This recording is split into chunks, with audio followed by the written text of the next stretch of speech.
Hello everybody, Sean here from Somm Wine Club, and I have got some wine for you. This is the 2017 Kellerei Kurtatsch Südtirol-Alto Adige Chardonnay from northern Italy. It's part of the November 2024 Somm Wine Club box.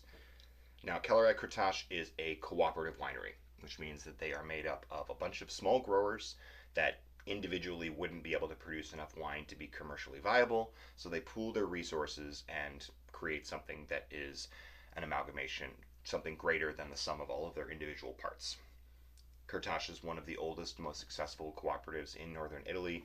They were founded in 1900, and they're made up of 190 small growers farming 190 hectares of sustainably farmed vineyards in and around the village of Kurtatsch in Südtirol-Alto Adige. So we are up in northern Italy, very close to the border of Austria, and actually until the end of the First World War, this area was part of the Austro-Hungarian Empire, which is why there's so much influence of Austrian and Germanic culture in not just the food and the architecture and the lifestyle of the people there, but also in the wines. So they produce things like Pinot Bianco, Chiava, Lagrange, Chardonnay, as well as some other international varieties, some Cabernet Franc, some Merlot. The vineyards are kind of either below or above the vineyard or the village. The reds tend to be planted a little lower on the slope, down closer to the below the village, and the whites tend to be higher up on the alpine slopes where it's a little bit cooler. So they're able to blend these two kind of different characters of higher alpine and lower plains to get characters that they want. So the Chardonnay has a little bit of both. There's a little bit of lower slope and a little bit of higher slope. It comes from vineyards that are between 250 to 400 meters above sea level, so blending in some richer fruit from from lower down and some more acidic fruit from up top gives them this really nice balance. This is all done in stainless steel. It does aging parcel by parcel fermentation in stainless steel and then into stainless steel tanks with the lees to kind of add a little bit more roundness and richness and texture before being blended and bottled. So the fact that this doesn't have any stainless steel may be a little or doesn't have any oak rather, may be a little confusing on the nose because this wine does have some bottle age. This is a 2017, so we're looking at a 7-year-old white wine here, which is why when we actually get to the taste, you'll understand why it has some of these characteristics that it has. Now, Kurtatsch changed the label of this wine in, I believe it was the 2018 vintage, so it now has a separate designation called Caliz, which comes from Latin meaning calyx, and calax, which is chalk, and cup. So they've kind of used that Latin translation to talk about the limestone soils that this area is known for, the dolomite limestone, which really gives this wine its mineral rich character and a lot of that kind of zesty alpine note. So, like I said, no oak here, all stainless steel, but golden delicious apple, really ripe pear, honey, hazelnut, wax. There's a lot of kind of slightly nutty character. There is some richer kind of bruised fruit or very ripe fruit. And that's, in this case, is coming from both blending warmer sites and cooler sites, and also the fact that this has got some age to it. There's this really lovely, stony, chalky, wet chalk, wet stones kind of note to it, which of course is coming from the influence of their terroir, of the stones and the limestone and the chalk and the soil.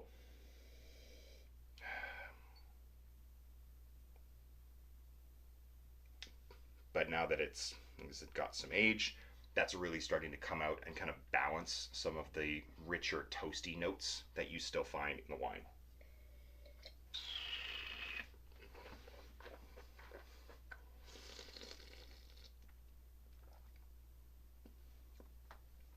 Super fresh, lively acidity to this wine still.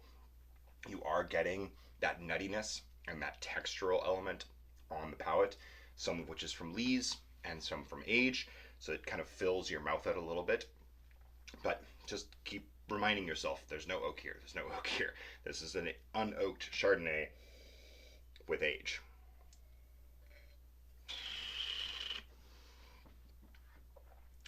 People look at Alto Adige and they look at where it is on a map. They look at the region. They're like, oh, it must be cold. It's up in the mountains. And yes, but if you look at where it's positioned, kind of up in that northeast corner of Italy, there's influence from the Adriatic, there's influence from the Mediterranean, and then you also get these cooling down winds that come off of the Alps, called katabatic winds. They're basically like dropping cold air.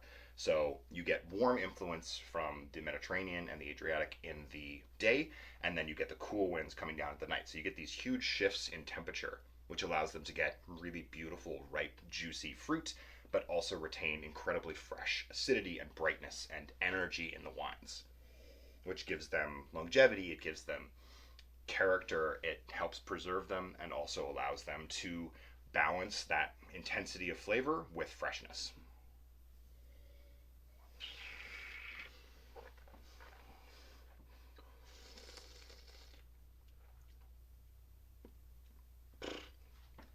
I love aged white wines. We don't drink enough wines with a little bit of age to them, so people miss out on all of the secondary complexity that comes with time in bottle. You won't get these characteristics from a wine that's super, super young because it's going to be all fruit and floral and zesty and bright.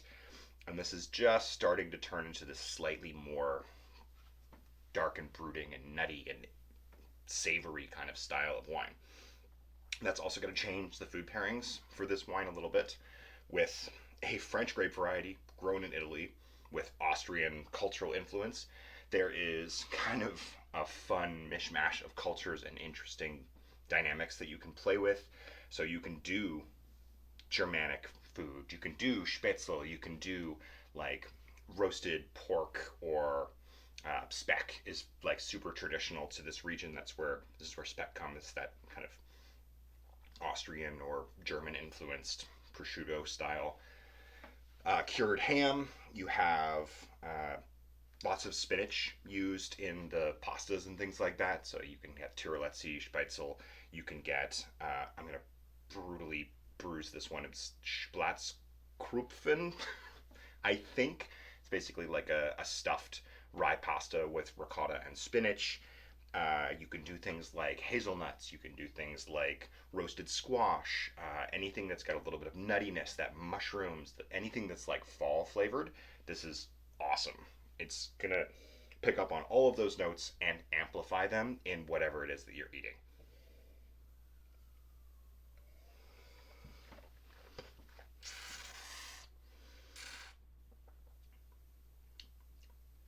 Alto Adige is one of the smallest wine regions in Italy by volume.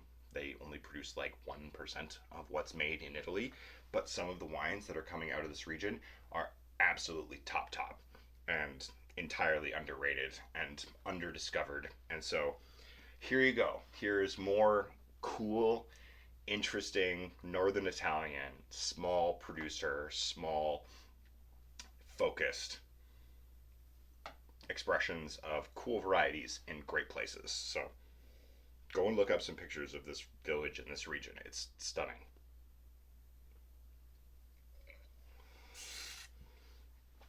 That's delicious. I hope you agree with me. I'm sure that you will. Let me know what you think of the Kurtatsch Chardonnay from Northern Italy. I'm excited to see what people throw together as food pairings for this. I should have a chance to put together more food pairings over the coming months, so you'll get to see a little bit more in depth of the different styles of food and cooking that you can use something like this for. So thanks very much. Thanks for watching. We'll see you guys all next time.